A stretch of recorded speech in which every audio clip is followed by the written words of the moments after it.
ಮಹಾಪುರಾಣ 150ನೇ ಭಾಗ. ಮಹಾಪುರಾಣ 150ನೇ ಭಾಗ. ಶ್ರೀ ಋಷಭನಾಥರಿಂದ ವರ್ಧಮಾನರವರೆಗೆ 24 ತೀರ್ಥಂಕರರಿಗೆ ಜಯವಾಗಲಿ. ಸಮಸ್ತ ಗುರುಗಳಿಗೆ ಜಯವಾಗಲಿ. ಮಹಾಪುರಾಣ ಶಾಸ್ತ್ರವನ್ನ ನೀವಿವಾಗ 150ನೇ ಭಾಗದಲ್ಲಿ ಕೇಳ್ತಿದ್ದೀರಿ. 150ನೇ ಭಾಗ. 149 ಭಾಗಗಳು ಹಿಂದೆ ಮುಗಿದು ಹೋಗಿದ್ದಾವೆ. ಅವುಗಳನ್ನ ಕೇಳ್ಕೊಬರ್ರಿ. ನಿನ್ನೆ ಬಹಳ ಮಹತ್ವಪೂರ್ಣ ವಿಷಯವನ್ನು ನಿನ್ನೆ ಹೇಳಿದ್ದಿತ್ತು ನಿಮಗೆ. ಖದಿರ್ ಸಾರ ಅಂದರೆ ಕ್ಷಣಿಕ ಆಗುವಂಥವನು. ಇದು ನಿನ್ನೆ ಕೇಳಿ ಹೋಗಿದ್ರಿ. ಅಲ್ಲಿಗೆ ಸಮಯ ಆಯಿತು ಅಂತ ಹೇಳಿ ಹೋಗಿಬಿಟ್ರಿ ನೀವು. ಬಹಳ ಮಹತ್ವಪೂರ್ಣ ವಿಷಯವನ್ನು ಮಧ್ಯದಲ್ಲಿ ನಿನ್ನೆ ಬಿಡಲಾಗಿತ್ತು ನೋಡಿ. ಸಮಯ ಆಯಿತು ಅಂತ ಹೇಳಿ ಹೋಗಿದ್ರಿ ನಿನ್ನೆ. ಇದೀಗ ಮಹಾಪುರಾಣ ಶಾಸ್ತ್ರದ 150ನೇ ಭಾಗ. 150 ಭಾಗಗಳು ನಡೆದು ಹೋದ್ರು ನೋಡ್ರಿ. ಈಗ ಹಬ್ಬ ದೇವ್ರೆ 149 ಭಾಗಗಳು ಹಿಂದೆ ಹೋಗಿದಾವೆ. ಈಗ 150ನೇ ಭಾಗ ನೀವು ಕೇಳ್ತಾ ಇದ್ದೀರಿ. ಅಲ್ಲಿಂದ ಇಲ್ಲಿವರೆಗೆ ಯಾರು ಕೇಳಿದಿರಿ? ನೀವೇ ಪುಣ್ಯಾತ್ಮರಪ್ಪ. ನಿನ್ ಮುಂದೆ ನೋಡ. ಈಗ ಏನಾಗಿತ್ತಪ್ಪ? ಖದಿರ್ ಸಾರ ಶ್ರಾವಕರ ರಸವನ್ನ ಧಾರಣೆ ಮಾಡಿ 2 ಸಾಗರೋಪಮ ಆಯುವಿನ ಸೌಧರ್ಮ ಸ್ವರ್ಗದಲ್ಲಿ ದೇವಾಗಿ ಹುಟ್ಟಿಬಿಟ್ಟಿದ್ದ. ಅಲ್ಲಿ ಆ ಆಯುವನ್ನ ಸಮಾಪ್ತ ಮಾಡಿಕೊಂಡು ಬಂದ ಈ ಭೂಮಿ ಮೇಲೆ ಅವನೇ ಈ ರಾಜ ಶ್ರೇಣಿಕ. ರಾಜ ಶ್ರೇಣಿಕ ಬಹಳ ಸೌಂದರ್ಯವಾನ್, ಶಕ್ತಿವಾನ್, ವಜ್ರವಶನಾರದ ಸಮನಂದಾರಿ. ಇವನು ಸಾಮಾನ್ಯ ಮನುಷ್ಯ ಅಲ್ಲ, ಈ ರಾಜ ಶ್ರೇಣಿಕ. ನೋಡಿ, ರಾಜ ಶ್ರೇಣಿಕ ಹುಡುಗ ಇದ್ದಾಗಲೇ ಬಹಳ ಜ್ಞಾನಿ ಇದ್ದ, ಸಣ್ಣವನಿದ್ದಾಗ. ಆದರೆ ಒಂದು ಸಮಸ್ಯೆ ಬೇರೆ ಇತ್ತು. ಏನು ಅಂತಂದ್ರೆ, ಈ ರಾಜ ಶ್ರೇಣಿಕನಿಗೆ ಅನ್ಯ 500 ಜನ ಮಕ್ಕಳಿದ್ರು. ಅವರು ಎಲ್ಲರೂ ಇವನ ಮೇಲೆ ಸ್ವಲ್ಪ ಅಸಮಾಧಾನ ಉಳ್ಳವರು.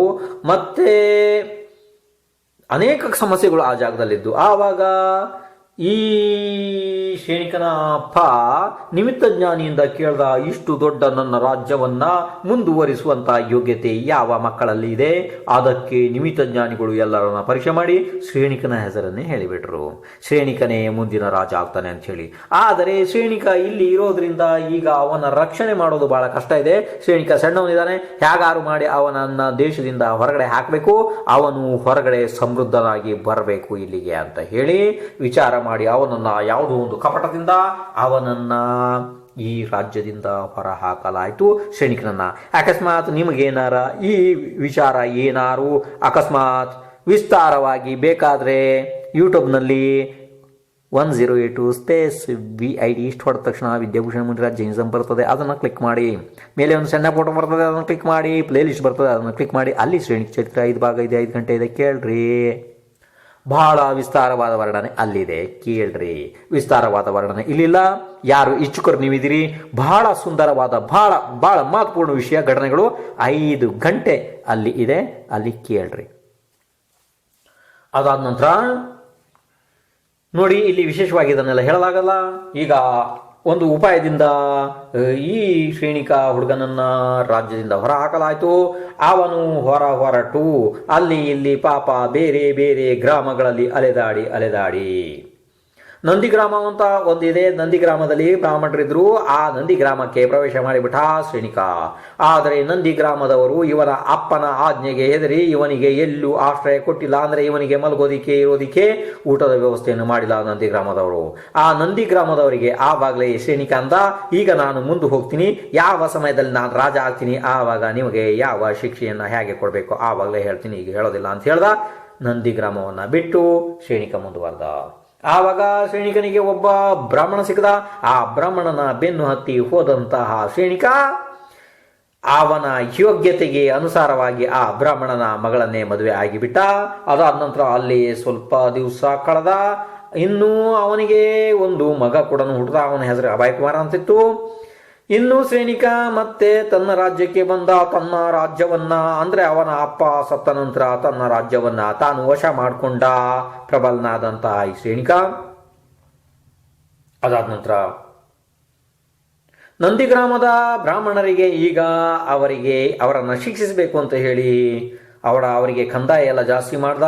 ಅನೇಕ ಉಪದ್ರವಗಳನ್ನ ಕೊಡೋದಕ್ಕೆ ಪ್ರಾರಂಭ ಮಾಡ್ದ ರಾಜ ಶ್ರೇಣಿಕ. ಆವಾಗ ನಂದಿ ಗ್ರಾಮದಲ್ಲಿ ಇವನ ಅಂದರೆ ಈ ಶ್ರೇಣಿಕ ಹಿಂದೆ ಮದುವೆ ಆಗಿದ್ನಲ್ಲ ನಂದಶ್ರೀ ಅಂತ ಹೇಳಿ ಅವಳು, ಆ ನಂದಶ್ರೀಗೆ ಒಬ್ಬ ಮಗ ಹುಟ್ಟಿದ, ಅವನು ಅಭಯ ಕುಮಾರ ಅಂತ, ಭಾಳ ದೊಡ್ಡ ಪುಣ್ಯಾತ್ಮ, ಭಾಳ ಬುದ್ಧಿವಂತ. ಅವನು ನಂದಿ ಗ್ರಾಮಕ್ಕೆ ಬಂದಿದ್ದ ಈಗ ಪಾಪ. ಯಾಕೆಂದ್ರೆ ಅವ್ರು ಬರ್ತಾ ಇದ್ರು ಎಲ್ಲ, ಯಾಕೆ ಶ್ರೇಣಿಕನ ನೋಡೋದಕ್ಕೆ. ಆವಾಗ ನಂದಿ ಗ್ರಾಮದಲ್ಲಿ ನಿಂತಿದ್ರು ಅವರು. ನಂದಿ ಗ್ರಾಮದವರಿಗೆ ನನ್ನ ಅಪ್ಪನಿಂದ ಈ ರೀತಿ ಎಲ್ಲ ತೊಂದರೆ ಆಗ್ತದೆ ಅಂತೇಳಿ ತಿಳಿದಂತಹ ಬುದ್ಧಿವಂತನಾದಂತಹ ಅಭಯ ಕುಮಾರ ಬಹಳ ಉಪಾಯದಿಂದ ತನ್ನ ತಂದೆಯ ಸಿಟ್ಟನ್ನ ತಣ್ಣಗೆ ಮಾಡ್ದ. ಅಭಯ ಕುಮಾರ್ ಬಹಳ ದೊಡ್ಡ ಬುದ್ಧಿವಂತ. ಇದು ಇಷ್ಟು ಚಂದ ಇದೆ ಈ ಪ್ರಕರಣಗಳು, ಈ ಕಥೆಗಳು. ನೀವು ಒಂದು ಸಲ ಅದನ್ನು ಪ್ರಯತ್ನ ಮಾಡಿ ನೀವು ಕೇಳೋದೇ ಒಳ್ಳೆಯದು. ಯಾಕೆಂದರೆ ಅದು ಇಲ್ಲಿ ಆಚಾರ್ಯ ಭಗವಾನರು ಇಲ್ಲಿ ವಿಸ್ತಾರವಾಗಿ ಹೇಳಿಲ್ಲ, ಆದ್ದರಿಂದ ನಾನು ಹೇಳೋಕ್ಕಾಗೋದಿಲ್ಲ. ಅದನ್ನೇ ಈಗ ಹೇಳ್ದಲ್ಲ, ಯೂಟ್ಯೂಬ್ನಲ್ಲಿ ಅದನ್ನು ಓಪನ್ ಮಾಡಿರಿ, ಅದನ್ನಲ್ಲಿ 5 ಗಂಟೆ ಇದೆ. ಅದು ಒಂದೊಂದು ಗಂಟೆ ಅಂದರೆ 5 ಗಂಟೆ ಇಷ್ಟು ಸುಂದರವಾದ ಘಟನೆಗಳು ಅಲ್ಲಿ ಬಂದಿದ್ದಾವೆ. ಅದು ಆಚಾರ್ಯ ಭಗವಾನ್ ಶುಭಚಂದ್ರ ಆಚಾರ್ಯ ರಚಿತವಾದಂಥ ಶ್ರೇಣಿ ಚರಿತ್ರೆ ಅಂತಿದೆ. ಅದನ್ನು ಹಾಗೆಯೇ ಅಲ್ಲಿ ಹೇಳಿದ್ದೀನಿ, ಕೇಳ್ಕೊಳ್ರಿ.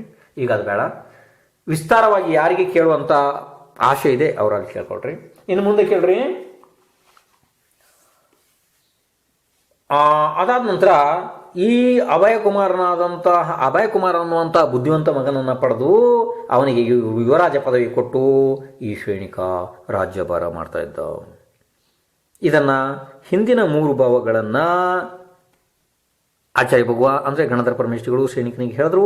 ಅದಾದ ನಂತರ ಶ್ರೇಣಿಕ ಪ್ರಶ್ನೆ ಮಾಡ್ದ ಗಣಧರರಿಗೆ, ಹೇ ಭಗವಾನ್, ನಾನು ತಮ್ಮ ಮುಖಾರವಿಂದದಿಂದ ತಮ್ಮ ಪ್ರಸಾದದಿಂದ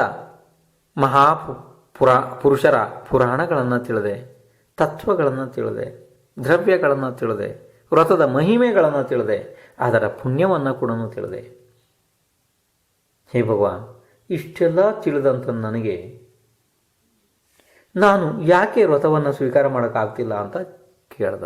ಬಹಳ ಮಹತ್ವಪೂರ್ಣ, ಅಂದರೆ ಭಾರಿ ಮಹತ್ವಪೂರ್ಣ ವಿಷಯ ಇದು. ನಿಮಗೆಲ್ಲರಿಗೂ ನೆನಪಿರ್ಬೇಕು ಈ ವಿಷಯ. ಶ್ರೇಣಿಕಿ ಏನು ಕೇಳ್ದ ಗಣಧರರಿಗೆ, ಹೇ ಸ್ವಾಮಿ, ನಾನು ಯಾಕೆ ವ್ರತವನ್ನು ಸ್ವೀಕಾರ ಮಾಡೋದಕ್ಕೆ ಆಗ್ತಿಲ್ಲ ಕೇಳಿಬಿಟ್ಟ. ಅದಕ್ಕೆ ಅವರಂದರು, ನೀನು ಮೊದಲು ಬಹಳ ಆರಂಭ ಪರಿಗ್ರಹದಿಂದ, ಬಹಳ ಇಂದ್ರಿಯಗಳ ಲೋಲುಪತೆ, ಇಚ್ಛೆಯಿಂದ, ಭೋಗದಿಂದ, ಇಂದ್ರಿಯಗಳ ಭೋಗದಿಂದ, ಅತಿ ಆಶೆಯಿಂದ ನೀನು ನರಕ ಆಯುವನ್ನು ಬಂಧ ಮಾಡಿಕೊಂಡಿರುವೆ. ನಿನಗೆ ನರಕಾಯು ಬಂದಾಗಿದೆ. ಯಾಕೆಂದರೆ ಒಂದು ಸಲ ಆಯು ಬಂದಾದ ಮೇಲೆ ಈ ಪ್ರಪಂಚದಲ್ಲಿ ಅಲ್ಲ, ಈ 3 ಲೋಕದಲ್ಲಿ ಯಾರು ಕೂಡ ಆ ಆಯುವಿಂದ ಜೀವವನ್ನು ತಪ್ಪಿಸೋದಕ್ಕೆ ಸಾಧ್ಯನೇ ಇಲ್ಲ. ಕರ್ಮದ ಶಕ್ತಿ ಅದ್ಭುತ. ನಿನಗೆ ನರಕಾಯು ಬಂದ ಆಗಿ ಹೋಗಿದೆ ಮೊದಲೇನೆ, ಸಮೋಷಣಕ್ಕೆ ಬರೋದಕ್ಕಿಂತ ಮೊದಲೇನೆ. ದೇವಾಯು ಒಂದನ್ನು ಬಿಟ್ಟು ಬೇರೆ ಯಾವುದಾದರೂ ಆಯು ಬಂದ ಆದರೆ ಜೀವ ವ್ರತವನ್ನು ಗ್ರಹಣ ಮಾಡೋದಕ್ಕೆ ಆಗೋದಿಲ್ಲ. ಆದರೆ ಕೇವಲ ಶ್ರದ್ಧೆ ಮಾಡ್ಬೋದು ಅಷ್ಟೇ. ಅಂದರೆ ಇಲ್ಲಿ ಒಂದು ಸ್ವಲ್ಪ ನಿಮ್ಮ ತಿಳುವಳಿಕೆಗೋಸ್ಕರ ಹೇಳ್ತಾ ಇದ್ದೀನಿ, ಕೇಳ್ರಿ. ಇಲ್ಲಿ ನೋಡಿ, ಕೇಳಿ, ನಿಮ್ಮ ತಿಳುವಳಿಕೆಗೋಸ್ಕರ ಹೇಳ್ತಾ ಇದ್ದೀನಿ.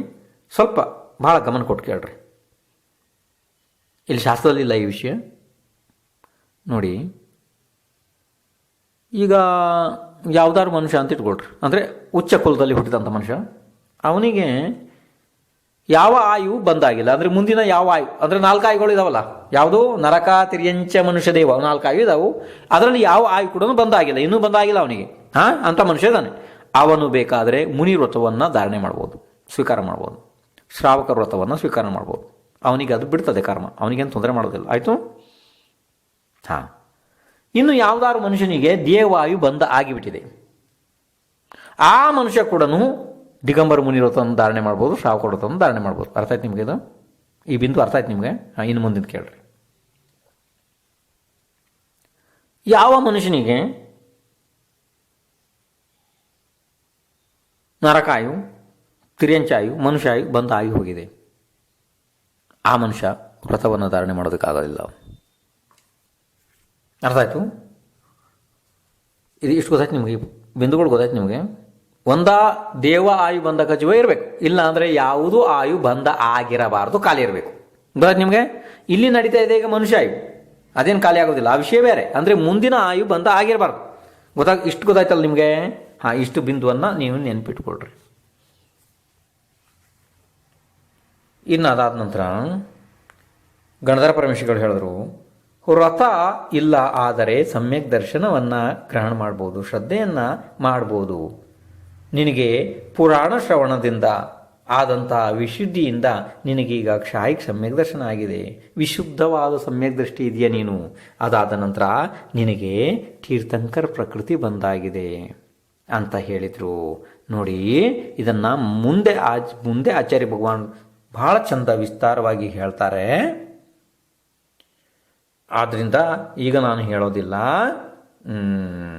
ಇದನ್ನು ಭಾಳ ಚಂದ ಹೇಳ್ತಾರೆ ಅವ್ರ ಮುಂದೆ. ಈಗ ಆಚಾರ್ಯ ಭಗವಾನರು ಈ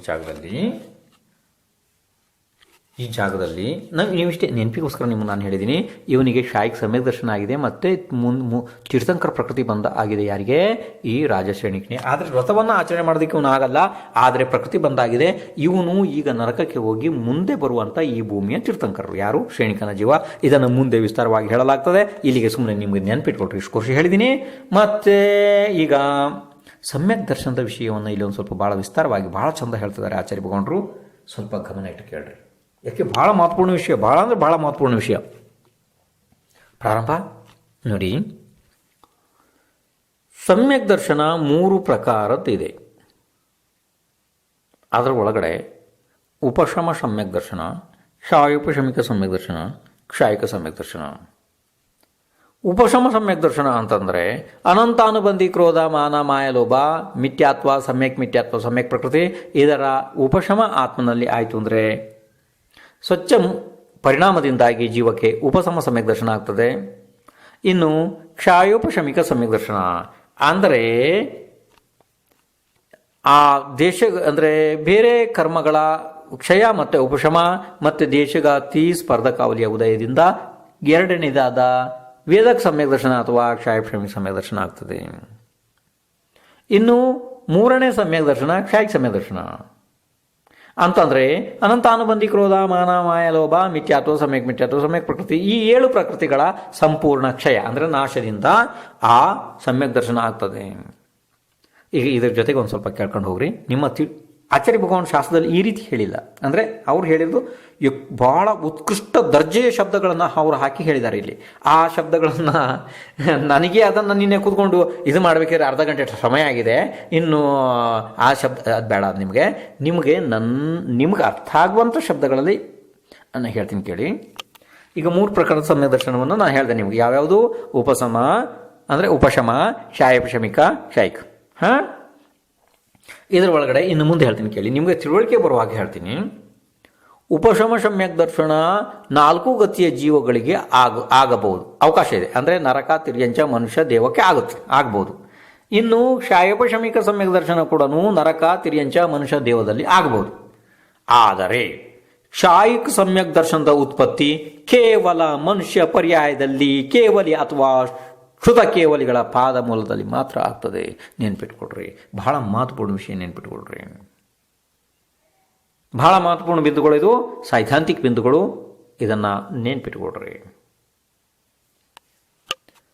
ಅದಾದ ನಂತರ ಉಪಶಮ ಸಮ್ಯಕ್ ದರ್ಶನ ಯಾವುದೇ ಗತಿಯಲ್ಲಿ ಆಗಲಿ ಜೀವಕ್ಕೆ ಅದು ಕೇವಲ ಅಂತರ ಮುಹೂರ್ತದಿಂದ ಜಾಸ್ತಿ ಆತ್ಮ ಪ್ರದೇಶದಲ್ಲಿ ನಿಲ್ಲೋದಿಲ್ಲ, ಬಿಟ್ಟು ಹೋಗ್ತದೆ. ಅದರ ಸಮಯವೇ ಅಂತರ್ಮುಹೂರ್ತ, ಮುಗೀತು. ಮತ್ತೆ ಅದನ್ನು ನಿಲ್ಲಿಸೋದಕ್ಕಾಗಲ್ಲ ನೀವು. ಕ್ಷಾಯೋಪಶಮಿಕ ಸಮ್ಯಕ್ ದರ್ಶನ ಯಾವುದಾದ್ರು ಜೀವಕ್ಕೆ ಆಗಲಿ, ಆದರೆ ಆ ಸಮ್ಯಕ್ ದರ್ಶನ ಕಡಿಮೆ ಅಂದರೆ ಅಂತರ್ಮೂರ್ತ ತನಕ ಇರ್ತದೆ. ಜಾಸ್ತಿ ಅಂದರೆ 66 ಸಾಗರೋಪಮ ತನಕ ಅದರ ಸಮಯ ಇದೆ. ಇನ್ನು 3ನೇದಾದ ಕ್ಷಾಯಿಕ ಸಮ್ಯಕ್ ದರ್ಶನ ಪ್ರಾಪ್ತ ಆದ ನಂತರ ಅದು ಆ ಆತ್ಮನನ್ನು ಬಿಟ್ಟು ಇನ್ನು ಅನಂತ ಕಾಲದವರೆಗೂ ಕೂಡ ಆತ್ಮನನ್ನು ಬಿಡುವುದಿಲ್ಲ. ಯಾವತ್ತೂ ಆತ್ಮನನ್ನು ಬಿಡುವುದಿಲ್ಲ. ಅದು ಕ್ಷಾಯಿಕ ಸಮ್ಯಕ್ ದರ್ಶನ. ಕ್ಷಾಯಿಕ ಸಮ್ಯಕ್ ದರ್ಶನ ಒಂದ್ಸಲ ಪ್ರಾಪ್ತ ಆದ ನಂತರ ಜೀವ ಮರಳಿ ಮಿಥ್ಯಾತ್ವಕ್ಕೆ ಬರೋದಿಲ್ಲ. ಆ ರೀತಿ ಪದ್ಧತಿನೇ ಇಲ್ಲ, ಆ ರೀತಿ ವಸ್ತುವೇ ಇಲ್ಲ. ಒಂದು ಸಲ ಜೀವಕ್ಕೆ ಕ್ಷಾಯಿಕ ಸಮ್ಯಕ್ ದರ್ಶನ ಆಯಿತು ಅಂತಂದರೆ ಆ ಜೀವ 4ನೇ ಭಾವದ ಉಲ್ಲಂಘನೆ ಕೂಡ ಮಾಡೋದಿಲ್ಲ. ಅಷ್ಟರೊಳಗಡೆ ಜೀವ ಮೋಕ್ಷಕ್ಕೆ ಹೋಗ್ತದೆ. ಇಷ್ಟಾದ ಮೇಲೆ ಇದು ನಿಮ್ಮ ತಿಳುವಳಿಕೆಗೆ ಹೇಳಿದ್ದು. ಆಚಾರ್ಯ ಭಗವಾನರು ಈ ರೀತಿ ಇಲ್ಲಿ ಹೇಳಿಲ್ಲ, ಅವರು ಬೇರೆ ರೀತಿಯೇ ಹೇಳಿದ್ದಾರೆ. ಅದು ಬಹಳ ಉತ್ಕೃಷ್ಟ ಶಬ್ದಗಳನ್ನು ಅವರು ಬಳಸಿದ್ದಾರೆ. ಆದ್ದರಿಂದ ನಾನು ಆ ಶಬ್ದಗಳನ್ನು ಇಲ್ಲಿ ಬಳಸಿ ನಿಮಗೆ ಹೇಳಿಲ್ಲ, ನಿಮಗೆ ಅರ್ಥ ಆಗೋ ರೀತಿಯಲ್ಲಿ ನಾನು ಹೇಳ್ತಾ ಇದ್ದೀನಿ. ಅದಾದ ನಂತರ ಇನ್ನು ಮುಂದೆ ನಾನು ನಿಮಗೇನಂತೆ 3 ಪ್ರಕಾರದ ಸಮ್ಯಕ್ ದರ್ಶನ ಅಂದೆ. ಅಂದರೆ ಉಪಶಮ, ಕ್ಷಾಯೋಪಶಮಿಕ, ಕ್ಷಾಯಿಕ. ಯಾವ್ದ್ಯಾವುದಪ್ಪ? ಉಪಶಮ, ಕ್ಷಾಯಶಮಿಕ, ಕ್ಷಾಯಿಕ. 3 ಸಮ್ಯಕ್ ದರ್ಶನ ಹೇಳಿದೆ. ಅದು 3 ಸಮ್ಯಕ್ ದರ್ಶನ ಮೂಲಭೂತ. ಆದರೆ ಆ ಸಮ್ಯಕ್ ದರ್ಶನಗಳ ಉತ್ಪತ್ತಿಯ ರಹಸ್ಯ ಪೂರ್ಣ, ಅವುಗಳನ್ನು ಅಂದರೆ ಹೇಗೆ ಆ ಸಮ್ಯಕ್ ದರ್ಶನಗಳು ಉತ್ಪತ್ತಿ ಆಗ್ತಾವೆ, ಅದಕ್ಕೋಸ್ಕರ ಸಮ್ಯಕ್ ದರ್ಶನ ಉತ್ಪತ್ತಿಯ ಕಾರಣದಿಂದಾಗಿ 10 ಪ್ರಕಾರ ಹೇಳಿದ್ದಾರೆ. ಸಮ್ಯಕ್ ದರ್ಶನ ಅಂದರೆ ಯಾವ್ಯಾವ ಕಾರಣದಿಂದ ಸಮ್ಯಕ್ ದರ್ಶನ ಉತ್ಪತ್ತಿ ಆಗ್ತದೆ ಅಂಥೇಳಿ 10 ಕಾರಣ ಹೇಳಿದ್ದಾರೆ. ನೋಡಿ, ಸ್ವಲ್ಪ ಗಮನ ಇಟ್ಟು ಅರ್ಥ ಮಾಡ್ಕೊಡ್ರಿ. ಯಾರು ಕಂಠಪಾಠ ಮಾಡೋರು ಇದನ್ನ ಕಂಠಪಾಠ ಮಾಡ್ರಿ. ಬಹಳ ಮಹತ್ವಪೂರ್ಣ ಬಿಂದು ಇದು. ಅನ್ಯತ್ರ ಸಿಕ್ಕೋದಿಲ್ಲ. ಅಂದರೆ ಅನ್ಯಶಾಸ್ತ್ರಗಳಲ್ಲಿ ಸಿಗ್ತದೆ, ಆ ಥರ ನಾನು ಹೇಳೋದಿಲ್ಲ. ಆದರೆ ನಿಮಗೆ ಆಡು ಭಾಷೆಗಳಲ್ಲಿ ಇದೆಲ್ಲ ಸಿಕ್ಕೋದಿಲ್ಲಪ್ಪ. ಆದ್ದರಿಂದ ನೀವು ಒಂದು ಸ್ವಲ್ಪ ಇದನ್ನು ಗಮನ ಇಟ್ಟು ನೆನಪು ಮಾಡಿ ಕೇಳ್ರಿ, ಇಲ್ಲಾಂದ್ರೆ ಬರ್ಕೊಡ್ರಿ, ಅದನ್ನು ಕಂಠಪಾಠ ಮಾಡಿರಿ. ಮೊದಲು ಏನು ಕಂಠಪಾಠ ಮಾಡಿರಿ ನೀವು? ಉಪಶಮ ಸಮ್ಯಕ್ ದರ್ಶನ, ಉಪಶಮಿಕ ಸಮ್ಯಕ್ ದರ್ಶನ, ಕ್ಷಾಯಿಕ ಸಮ್ಯಕ್ ದರ್ಶನ, ಇದನ್ನು ಕಂಠಪಾಠ ಮಾಡಿರಿ. ಅದಾದ ನಂತರ 10 ಪ್ರಕಾರದ ಸಮ್ಯಕ್ ದರ್ಶನದ ಉತ್ಪತ್ತಿಯ ಕಾರಣಗಳು, ಅದನ್ನು ಕೂಡ ಸಮ್ಯಕ್ತ್ವ ಅಂತಲೇ ಹೇಳಿದ್ದಾರೆ, ಸಮ್ಯಕ್ ದರ್ಶನ ಅಂತ ಹೇಳಿದ್ದಾರೆ. ಬೇರೆ ಏನಲ್ಲ. ಅದನ್ನು ಅಭ್ಯಾಸ ಮಾಡಿರಿ, ಅರ್ಥ ಮಾಡ್ಕೊಡ್ರಿ, ನೆನ್ಪಿಡ್ರಿ, ಕೇಳ್ರಿ. ಈಗ ನೋಡಿ, ಗಮನ ಇಟ್ಟು ಕೇಳ್ರಿ. 10 ಪ್ರಕಾರದ ಸಮ್ಯಕ್ ದರ್ಶನ ಹೇಳ್ತೀನಿ ಕೇಳ್ರಿ. 1 ಆಜ್ಞಾ ಸಮ್ಯಕ್ತ್ವ, 2 ಮಾರ್ಗ ಸಮ್ಯಕ್ತ್ವ, 3 ಉಪದೇಶ ಸಮ್ಯಕ್ತ್ವ, 4 ಸೂತ್ರ ಸಮ್ಯಕ್ತ್ವ, 5 ಬೀಜ ಸಮ್ಯಕ್ತ್ವ, 6 ಸಂಕ್ಷೇಪ ಸಮ್ಯಕ್ತ್ವ, 7 ವಿಸ್ತೃತ ಸಮ್ಯಕ್ತ್ವ, 8 ಅರ್ಥ ಸಮ್ಯಕ್ತ್ವ, 9 ಅವಘಾಡ ಸಮ್ಯಕ್ತ್ವ, 10 ಪರಮಾವಘಾಡ ಸಮ್ಯಕ್ತ್ವ. ಗೊತ್ತಾಯ್ತು ನಿಮಗೆ? ಈಗ ಇನ್ನೊಂದ್ಸಲ ಹೇಳ್ತೀನಿ ಕೇಳಿ. ಆಜ್ಞಾ ಸಮ್ಯಕ್ತ್ವ, ಮಾರ್ಗ ಸಮ್ಯಕ್ತ್ವ, ಉಪದೇಶ ಸಮ್ಯಕ್ತ್ವ, ಸೂತ್ರ ಸಮ್ಯಕ್ತ್ವ, ಬೀಜ ಸಮ್ಯಕ್ತ್ವ, ಸಂಕ್ಷೇಪ ಸಮ್ಯಕ್ತ್ವ, ವಿಸ್ತೃತ ಸಮ್ಯಕ್ತ್ವ, ಅರ್ಥ ಸಮ್ಯಕ್ತ್ವ, ಅವಘಾಡ ಸಮ್ಯಕ್ತ್ವ, ಅವಘಡ ಸಮ್ಯಕ್ತ್ವ ಅಂದರೆ ಪರಮಾವಘಡ ಸಮ್ಯಕ್ತ್ವ. ಅದು ಪರಮಾವಘಾಡ, ಗಾದೊಡ್ದೈತಪ್ಪ, ಪರಮಾವಘಾಡ ಸಮ್ಯಕ್ತ್ವ. ಈ ಥರ ಆಯಿತು. ಎಷ್ಟಾದವಪ್ಪ? 10 ಪ್ರಕಾರದ ಸಮ್ಯದ. ಈಗ ಈ 10 ಪ್ರಕಾರದ ಸಮ್ಯಕ್ ದರ್ಶನದ ಪಾರಿಭಾಷಿಕ ಶಬ್ದ ವಿಷಯ ಅಂದರೆ, ಹಾಗಾದ್ರೆ ಏನಪ್ಪ 10 ಪ್ರಕಾರದ ಸಮ್ಯಕ್ ದರ್ಶನ ಏನು? ಅದು ಗೊತ್ತಾಗಬೇಕಲ್ಲ ನಮಗೆ. ಅದನ್ನು ಕ್ರಮಬದ್ಧವಾಗಿ ಒಂದೊಂದನ್ನು ಸ್ವಚ್ಛ ಹೇಳ್ತೀನಿ. ಸ್ವಲ್ಪ ಸಮಾಧಾನ ಅರ್ಥ ಮಾಡ್ಕೊಂಡು ಹೋಗ್ತಾ ಇರ್ರಿ. 10 ಕೂಡ ಹೇಳ್ತೀನಪ್ಪ, 10 ಹೇಳ್ತೀನಿ, ಸಮಾಧಾನ ಅರ್ಥ ಮಾಡ್ಕೊಂಡ್ರೆ. 1 ಆಜ್ಞಾ ಸಮ್ಯಕ್ತ್ವ ಅಂದರೆ ಸರ್ವಜ್ಞನ ಆಜ್ಞಾ ನಿಮಿತ್ತದಿಂದ ಜೀವದ್ರವ್ಯ, ಪುದ್ಗಲದ್ರವ್ಯ, ಧರ್ಮದ್ರವ್ಯ, ಅಧರ್ಮದ್ರವ್ಯ, ಆಕಾಶದ್ರವ್ಯ, ಕಾಲದ್ರವ್ಯ ಇವುಗಳಲ್ಲಿ ಪ್ರೀತಿ ಉಂಟಾಗುವುದು ಆಜ್ಞಾ ಸಮ್ಯಕ್ತ್ವವಾಗಿದೆ. 2 ಮಾರ್ಗ ಸಮ್ಯಕ್ತ್ವ ಅಂದರೆ ಪರಿಗ್ರಹ, ವಸ್ತ್ರ ಇಲ್ಲದಿರುವಿಕೆ, ಹಸ್ತಪಾತ್ರ ಆದಿ ಲಕ್ಷಣಗಳು ಉಳ್ಳದ್ದು. ಇದುವೇ ಮೋಕ್ಷ ಮಾರ್ಗವಿದೆ, ಅನ್ಯ ಯಾವ ಮೋಕ್ಷ ಮಾರ್ಗವೂ ಇಲ್ಲ ಎಂದು ಇದರಲ್ಲಿ ಪ್ರೀತಿ ಉಂಟಾಗುವುದು ಮಾರ್ಗ ಸಮ್ಯಕ್ತ್ವ ಇದೆ. 3 ಉಪದೇಶ ಸಮ್ಯಕ್ತ್ವ ಅಂದರೆ 24 ತೀರ್ಥಂಕರರು, 12 ಚಕ್ರವರ್ತಿ, 9 ನಾರಾಯಣ, 9 ಪ್ರತಿನಾರಾಯಣ, 9 ಬಲಭದ್ರ, ಇವರು 63 ಶಲಾಕ ಪುರುಷರ ಮೊದಲಾದ ಮಹಾಪುರುಷರ ಪುರಾಣ ಕಥನದಿಂದ ತಕ್ಷಣದಲ್ಲಿ ಯಾವ ಶ್ರದ್ಧೆ ಆಗುವುದು ಅದು ಉಪದೇಶ ಸಮ್ಯಕ್ತ್ವ ಇದೆ. 4 ಸೂತ್ರ ಸಮ್ಯಕ್ತ್ವ ಮೊದಲನೆಯ ಆಚಾರಾಂಗದ ಅಲ್ಲಿ ಹೇಳಿದ ತಪಸ್ಸಿನ ಭೇದಗಳು, ಅವುಗಳ ಶ್ರವಣದಿಂದ ಅಂದರೆ ಕೇಳೋದ್ರಿಂದ ಶೀಘ್ರದಲ್ಲಿ ಯಾವ ಈ ಆಚರಣೆ ಬಗ್ಗೆ ಪ್ರೀತಿ ಆಗ್ತದೆ ಅದನ್ನು ಸೂತ್ರ ಸಮ್ಯಕ್ತ್ವ ಅಂತ ಹೇಳಿದ್ದಾರೆ. 5 ಬೀಜ ಸಮ್ಯಕ್ತ್ವ ಅಂದರೆ ಬೀಜರೂಪವಾದ ಪದಗಳ ಗ್ರಹಣಪೂರ್ವಕ ಸೂಕ್ಷ್ಮ ಅರ್ಥದಿಂದ ಉಂಟಾದ ಪ್ರೀತಿ ಬೀಜ ಸಮ್ಯಕ್ತ್ವ ಇದೆ. 6 ಸಂಕ್ಷೇಪ ಸಮ್ಯಕ್ತ್ವ ಅಂದರೆ ಪದಾರ್ಥಗಳ ಸಂಕ್ಷೇಪ ವಚನದಿಂದ ಯಾವ ಶ್ರದ್ಧೆ ಆಗುವುದೋ ಅದನ್ನು ಸಂಕ್ಷೇಪ ಸಮ್ಯಕ್ತ್ವ ಅಂತ ಹೇಳ್ತಾರೆ.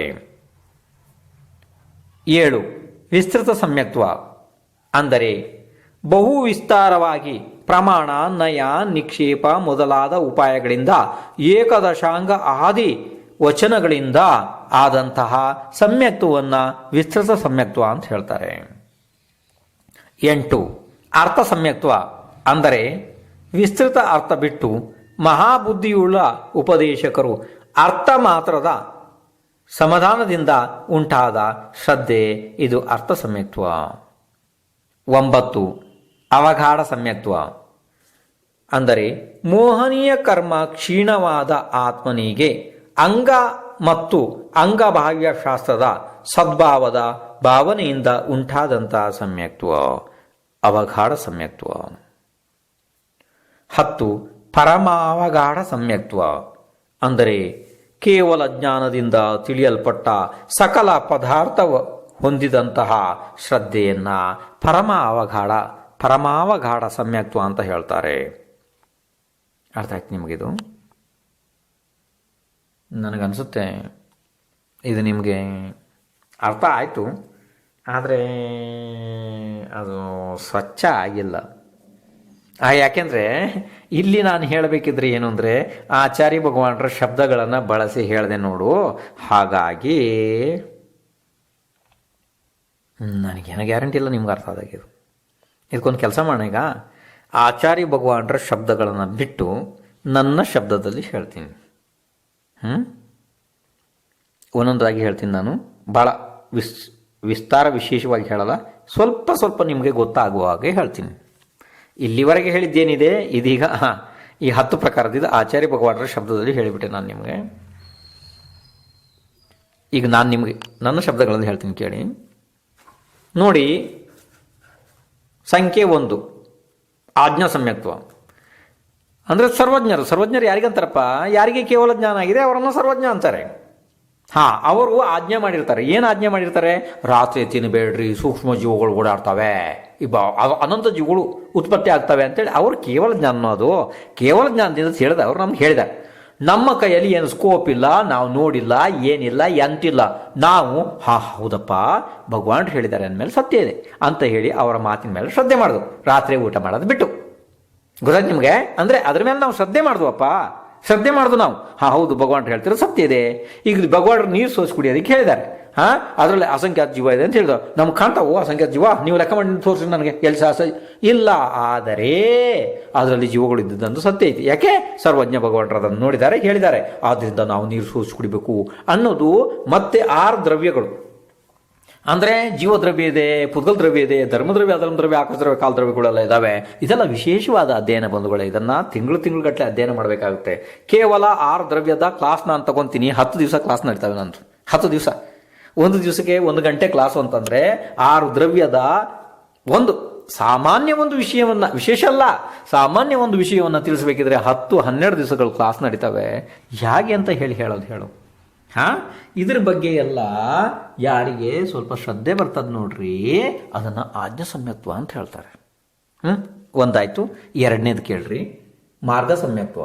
ಮಾರ್ಗ ಸಮ್ಯಕ್ತ್ವ ಅಂದರೆ ಪರಿಗ್ರಹ ರಹಿತವಾದಂತಹ ದಿಗಂಬರ ಮುನಿಯ ಏನು ವೇಷ ಇದೆ, ಅವರು ಹಸ್ತಪಾತ್ರದಲ್ಲಿ ಆಹಾರ ತಗೊತಾರೆ. ಗೊತ್ತಾಯ್ತು ನಿಮಗೆ? ಯಾವ ರೀತಿ ಅವರು ತಪ ಮಾಡ್ತಾರೆ, ಇದೇ ನಿಜವಾದ ಮೋಕ್ಷ ಮಾರ್ಗ ಇದೆ ಅಂತ ಹೇಳಿ ಏನು ನಿಮಗೆ ಪೂರ್ಣ ಶ್ರದ್ಧೆ ಬರ್ತದೆ ನೋಡಿ, ಅದನ್ನು ಮಾರ್ಗ ಸಮ್ಯಕ್ತ್ವ ಅಂತ ಹೇಳಿದ್ದಾರೆ. ಇನ್ನು 3ನೇದು ನೋಡ್ರಿ, ಉಪದೇಶ ಸಮ್ಯಕ್ತ್ವ. ಅಂದರೆ 63 ಶಲಾಕ ಪುರುಷರು ಗೊತ್ತಾಯ್ತಲ್ಲ ಇದು ನಿಮಗೆ 63 ಶಲಾಕಪುರ ಗೊತ್ತಿದೆಯಲ್ಲ, ಅಂದರೆ 24 ತೀರ್ಥಂಕರು, 12 ಚಕ್ರವರ್ತಿ, 9 ನಾರಾಯಣ, 9 ಸತ್ಯನಾರಾಯಣ, 9 ಬಲಭದ್ರ, ಇವರ ಪುಣ್ಯ ಪುರಾಣವನ್ನು ಕೇಳೋದ್ರಿಂದ ಆತ್ಮನಲ್ಲಿ ಏನು ಶ್ರದ್ಧೆ ಬರ್ತದೆ ನೋಡಿ ಅದ್ರ ಬಗ್ಗೆ, ಅದನ್ನು ಉಪದೇಶ ಸಮ್ಯಕ್ತ್ವ ಅಂತ ಹೇಳಿದ್ದಾರೆ. ಇನ್ನು 4ನೇದಾದ ಸೂತ್ರ ಸಮ್ಯಕ್ತ್ವ ಯಾಕೆ ಕಂಡಿದ್ದಾರಪ್ಪ? ಮೊದಲನೆಯ ಆಚಾರಾಂಗ ಅಂದರೆ ಏನು ಅಂತಂದರೆ 11 ಅಂಗ 14 ಪೂರ್ವ ಶಾಸ್ತ್ರ ಇದೆಯಲ್ಲ, ಅದರಲ್ಲಿ ಮೊದಲನೇ ಅಂಗ ಆಚಾರಾಂಗ. ಅದರಲ್ಲಿ ದಿಗಂಬರ ಮುನಿಗಳ ಆಚರಣೆ ಬಗ್ಗೆ ಬಹಳ ಭಯಂಕರ ಸುಂದರವಾದ ವರ್ಣನೆಯನ್ನು ಜಿನೇಂದ್ರ ಭಗವಂತರು ಮಾಡಿದ್ದಾರೆ. ಅದನ್ನು ಗಣಧರ ಲಿಪಿಬದ್ಧ ಮಾಡಿದ್ದಾರೆ. ಅದ್ರ ಮೇಲೆ ಅದನ್ನು ಕೇಳಿ ಏನು ನಿಮಗೆ ಶ್ರದ್ಧೆ ಬರ್ತದೆ ನೋಡಿ, ಅದರ ಶ್ರವಣದಿಂದ ಅಂದರೆ ಕೇಳೋದ್ರಿಂದ, ಓದೋದ್ರಿಂದ, ಕೇಳೋದ್ರಿಂದ, ಅದು ಸೂತ್ರ ಸಮ್ಯಕ್ತ್ವ. ಇನ್ನು 5 ಬೀಜ ಸಮ್ಯಕ್ತ್ವ. ಬೀಜ ಸಮ್ಯಕ್ತ್ವ ಅಂದರೆ ಬೀಜ ರೂಪವಾದ ಪದಗಳ ಗ್ರಹಣ ಅಂದರೆ ಏನಂತೆ? ಶಾಸ್ತ್ರ ಸಮುದ್ರ ಭಾಳ ದೊಡ್ಡದು ಅಪ್ಪ, ಭಾರಿ ದೊಡ್ಡದು. ಅದ್ರಾಗೆ ಯಾವುದಾದ್ರು ಒಂದು ಪದಗಳನ್ನು ಗ್ರಹಣ ಮಾಡೋದು ಬೀಜ ರೂಪದಿಂದ, ಅದರಿಂದ ಮುಂದಿನ ವಿಷಯಗಳನ್ನು ಸರಳವಾಗಿ ತಿಳಿದು ಬಿಡೋದು ಹಾಗೇನೆ ನಮ್ಮ ಜ್ಞಾನದಿಂದ. ಇದರಿಂದ ಆದಂಥ ಸಮ್ಯಕ್ತ್ವ ಬೀಜ ಸಮ್ಯಕ್ತ್ವ. ಇನ್ನು 6ನೇ ಸಂಖ್ಯೆಯಲ್ಲಿ ಹೇಳ್ತಾರೆ ಸಂಕ್ಷೇಪ ಸಮ್ಯಕ್ತ್ವ ಅಂದರೆ ಪದಾರ್ಥಗಳ ಸ್ವಲ್ಪ ವಚನಗಳಿಂದ, ಬಹಳ ವಿಸ್ತಾರ ಅಲ್ಲಪ್ಪ, ಸ್ವಲ್ಪ ವಚನಗಳಿಂದನೇ ನಮಗೆ ಜಿನೇಂದ್ರ ಭಗವಾನರ ಶಾಸನದ ಮೇಲೆ ಬಹಳ ಶ್ರದ್ಧೆ ಬಂದುಬಿಡ್ತು. ಅದನ್ನು ಸಂಕ್ಷೇಪ ಸಮ್ಯಕ್ತ್ವ ಅಂತ ಕರೀತಾರೆ. ಇನ್ನು ಮುಂದೆ ವಿಸ್ತೃತ ಸಮ್ಯಕ್ತ್ವ ಅಂದರೆ ಈ ಏನು ನಾವಿದೀವಲ್ಲ ಆ ಥರ ಓದಿ ಓದಿ ಓದಿ ಗುರುಗಳ ಹತ್ರ ಕೇಳಿ ಕೇಳಿ ಕೇಳಿ ಕೇಳಿ ಎಲ್ಲರ ಹತ್ರ ಹೇಳ್ಸ್ಕೊಂಡು ನಮ್ಗೆ ಏನಾರು ಒಂದು, ಈಗ ಉದಾಹರಣೆಗೆ ನಾನೇ ಇದ್ದೀನಲ್ಲ ಆ ರೀತಿ ಭಾಳ ಅಂದರೆ ಭಾಳ ವಿಸ್ತಾರವಾಗಿ ಹೇಳ್ಸ್ಕೊಂಡು ಗುರುಗಳ ಹತ್ರ ಏನಾರು ಸ್ವಲ್ಪ ನಮಗೆ ಸಮ್ಯಕ್ ಅಂದರೆ ಶ್ರದ್ಧೆ ಬರ್ತದೆ ನೋಡು, ಅದನ್ನು ವಿಸ್ತಾರ ಸಮ್ಯಕ್ ದರ್ಶನ ಅಂದರೆ ವಿಸ್ತೃತ ಸಮ್ಯಕ್ತ್ವ ಅಂತ ಹೇಳಿದ್ದಾರೆ. ಅಂದರೆ ನೋಡಿ, ಇದನ್ನು ವಿಸ್ತೃತ ಸಮ್ಯಕ್ ದರ್ಶನವನ್ನು ಪ್ರಾಪ್ತ ಮಾಡ್ಕೊಳ್ಳೋಂಥ ಜೀವ ಅಷ್ಟು ಶಾರ್ಪ್, ಅಷ್ಟು ಸ್ಪೀಡ್ ಅಲ್ಲ. ಅದು ಹೇಗ ಆ ವಿಷಯ ಬೇರೆ, ಅದು ಆಮೇಲೆ ಹೇಳೋಣ, ಅದು ಬೇಡ ನಿಮಗೆ. ವಿಸ್ತಾರವಾಗಿ ಕೇಳಿ ಕೇಳಿ ಕೇಳಿ ಎಲ್ಲನೂ ಪ್ರಮಾಣ, ನಯ, ನಿಕ್ಷೇಪ, ಇದರಿಂದ ಎಲ್ಲ ಕೇಳಿ ಏನೋ ಲಾಸ್ಟಿಗೆ ಕೊನೆಯದಾಗಿ ಸ್ವಲ್ಪ ನಮಗೆ ಶ್ರದ್ಧೆ ಬರ್ತದೆ ನೋಡಿ ಅದ್ರ ಮೇಲೆ, ಅದನ್ನು ವಿಸ್ತೃತ ಸಮ್ಯಕ್ತ್ವ ಅಂತ ಹೇಳಿದ್ದಾರೆ. ಇನ್ನು ಅದಾದಮೇಲೆ 8ನೇ ಸಂಖ್ಯೆ ಅರ್ಥ ಸಮ್ಯಕ್ತ್ವ. ಅರ್ಥ ಸಮ್ಯಕ್ತ್ವ ಅಂದ್ರೆ ಏನು ಗೊತ್ತಾ? ವಿಸ್ತಾರವನ್ನು ಬಿಟ್ಟು ಮಹಾಬುದ್ಧಿಯುಳ್ಳಂಥ ಉಪದೇಶಕರಿಂದ ನಮಗೆ ಯಾವ್ದಾರು ಅರ್ಥದ ಮೇಲೆ ತಕ್ಷಣವೇ ಜಿನೇಂದ್ರ ಭಗವಾನರ ಶಾಸನದ ಮೇಲೆ ಶ್ರದ್ಧೆ ಬಂದುಬಿಡ್ತದೆ ನೋಡು, ಅದನ್ನು ಅರ್ಥ ಸಮ್ಯಕ್ತ್ವ ಅಂತ ಹೇಳಿದ್ದಾರೆ. ಇನ್ನು ಅವಘಾಡ ಸಮ್ಯಕ್ತ್ವ ಏನಪ್ಪ?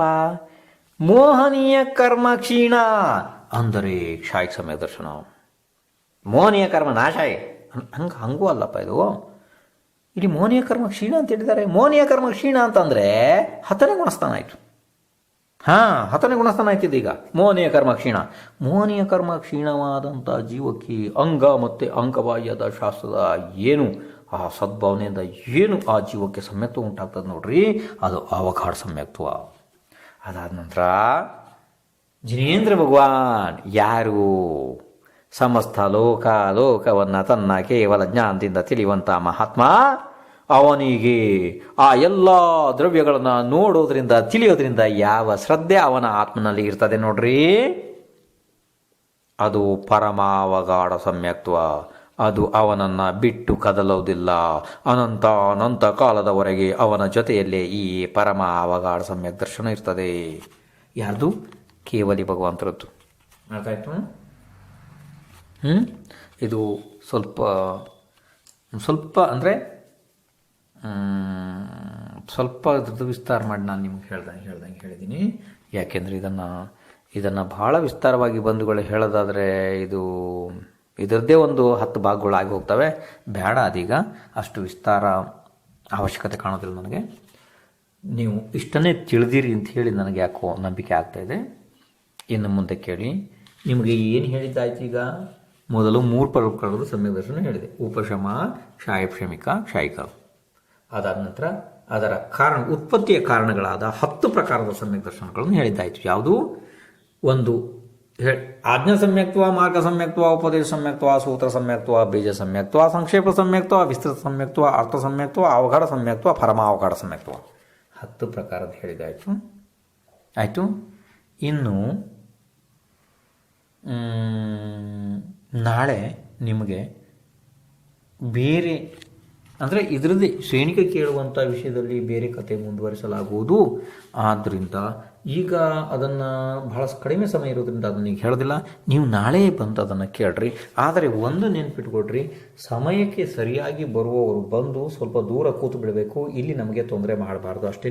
ಮತ್ತು ಯಾವುದೇ ರೀತಿ ಶಬ್ದ ಆಗದ ಹಾಗೆ ನೀವು ಅದನ್ನು ಮೇಂಟೈನ್ ಮಾಡ್ಕೋಬೇಕು. ಇಲ್ಲಿ ಶಬ್ದ ಮಾಡುವ ಹಾಗೆ ಇಲ್ಲ, ಆಯಿತು. ನೀವು ನಾಳೆ ಸಮಯಕ್ಕೆ ಸರಿಯಾಗಿ ಬರ್ರಿ. ಶ್ರೀ ಋಷಭನಾಥರಿಂದ ವರ್ಧಮಾನರವರಿಗೆ 24 ತೀರ್ಥಂಕರರಿಗೆ ಜಯವಾಗಲಿ, ಸಮಸ್ತ ಗುರುಗಳಿಗೆ ಜಯವಾಗಲಿ. ಹೋಗ್ಬಾರಪ್ಪ.